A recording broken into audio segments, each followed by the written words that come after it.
Well, I listen by all means, but then again, you ought to be able to put out what you know about the person that clearly is inconsistent with the description of the negativity that is associated with the word arrogance. Because having worked with Dr. Matthew Poku Prempe for 3.5 years, the tag, it's not the man. Indeed, Kofi has articulated extensively the attributes that he knows is associated with him that makes people feel within the context of the Ghanaian environment that he is arrogant. But far from that. But yes, I agree. The commentary needs to be confronted head on in terms of how you then let people get to know that, look, as has been said, when you are assertive in this country, then you're arrogant. In fact, when you sit on the bus and the driver is misconducting himself and you dare suggest to the driver to be careful, you might get other passengers attack you and say, well, that's expected, but that's precisely the reason why you have to speak, okay? Because, look, meaning of arrogance, an attitude of superiority manifested in an overbearing manner or in presumptions, claims, or assumptions. Napo you work with him, he's not overbearing. Members of parliament in the lounge and eats lunch. If he felt superior, I'm not sure he would do that. Napo is a man who has engagements on a constant basis, walks into my office, he calls me bro.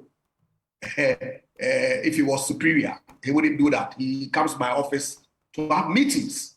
When I go to tell him that, look, people have come to engage with him, let them wait in the office, I'm going to come over. He works there. You know, he sits with the Ministry of Energy staff where I work with him to have a regular stories. And I'm not so sure whether if you ask anybody who has worked with him at Ministry of Energy for the past 3.5 years, the attribution that he is arrogant would be what they would attribute to him. Far from that. I mean, he is, look, 2 days ago when he was announced, Joy FM interviewed me on I believe, Top Story. I was completely awash with emotion because I'd always hoped and prayed for him to be Dr. Bawumia's running mate. Because my first encounters with him, of course, I knew him as colleague members of parliament during the first term. Anytime that I needed to meet with him, I go to his office at 6 a.m. That's how early his day starts at the Ministry of Energy, Education at the time. And subsequently, when he came to the Ministry of Energy, we've had conversations, you know, on several issues. When His Excellency the President appointed me to be his deputy, he called me that, bro, President has told me that he's bringing you over to work with me. Come home and let's have a conversation. I went to his house. We had discussions deep into the night. Okay, he told me, frankly, that look, yes, he's human. Okay, all he wants is his work done.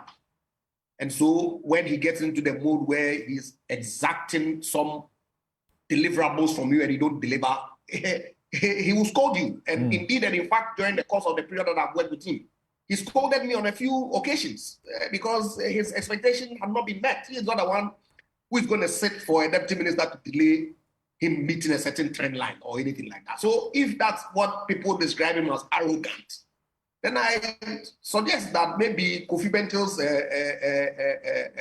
positive trait is what we all should aspire.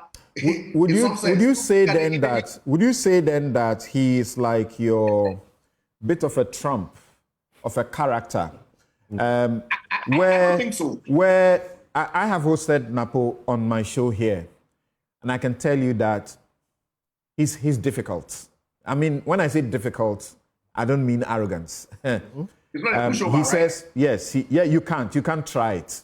You can't. He will insist on a point, and even if you want to stop him, and for as long as he hasn't made a point, he will not stop.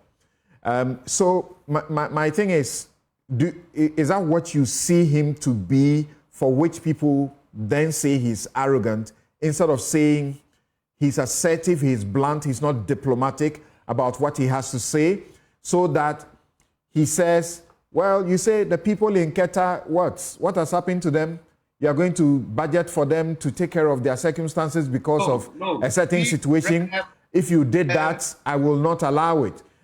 He says in Parliament, somebody angers him, then you see him throwing his hands, in the air and using almost practically violent language and showing by body as well.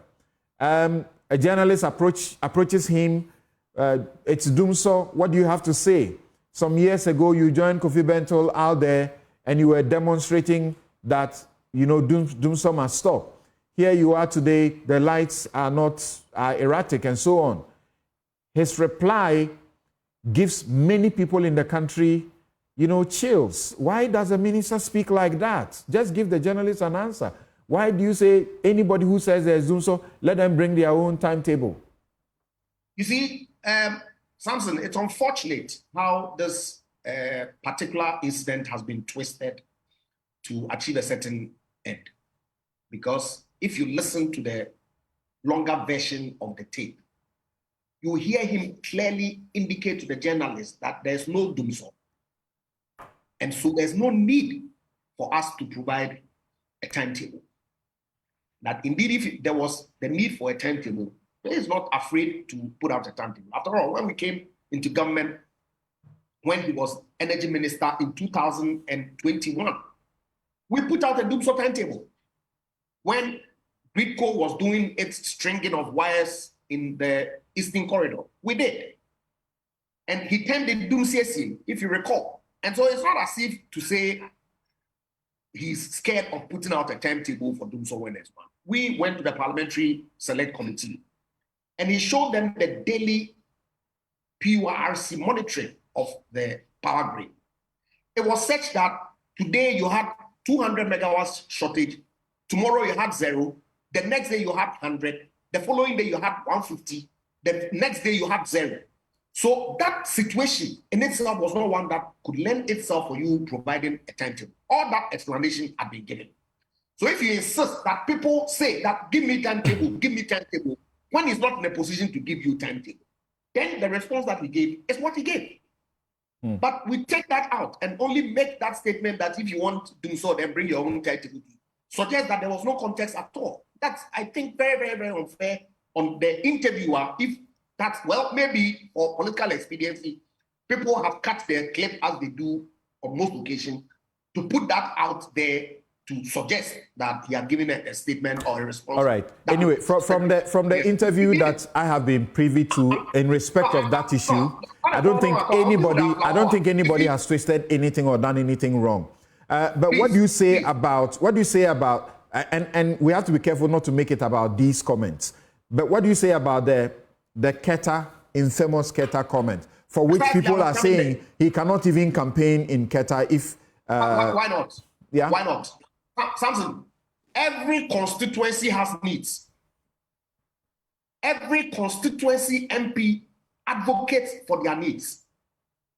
When the budget is prepared and presented to Parliament, it would have considered all the needs that have come and the availability of the resources to meet those needs.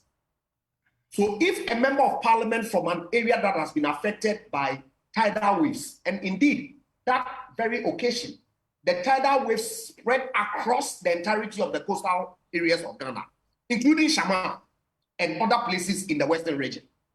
So if a member of Parliament from Keta says that condition, if you don't include a provision in Keta in the budget, then we are not going to support the budget. Is it not entitled to say that in that case, he would also make a case for Mercer, constituency or any other constituencies need to be captured? Is that how to govern a country? But that's not what he said. But that's exactly what he said. The problem about what he said was what he meant. He said he would do a demonstration against the minister if he provided for Keta. Because of the condition that had been attached to that request. Then every other constituency's needs ought to be captured. Okay. So will you say as one professor, as one university professor has said, that you must make sure he doesn't speak unscripted. So the problem is his speaking, is it? Napo speaks unscripted on many occasions. Many occasions. In fact, he hardly reads his speech. Okay, or all of it. And so really, I really don't think that this talk about he being arrogant is borne out by the person that I have come to know over the years. Many people who know me, indeed, Samson, you see, you are showing clips of a man who is serving the golden stool. You listened, you played the audio from the old man from Apejavie and his description of Napo. These are people who know him better than you and I. And I am clear in my mind that the arrogance tag obviously is going to be played up by political opponents who would wish that they, like they did to Nana Addo in the past, will get some traction out of it for their political benefit. But we are here, and then we'll defend that. Thank you. Dr.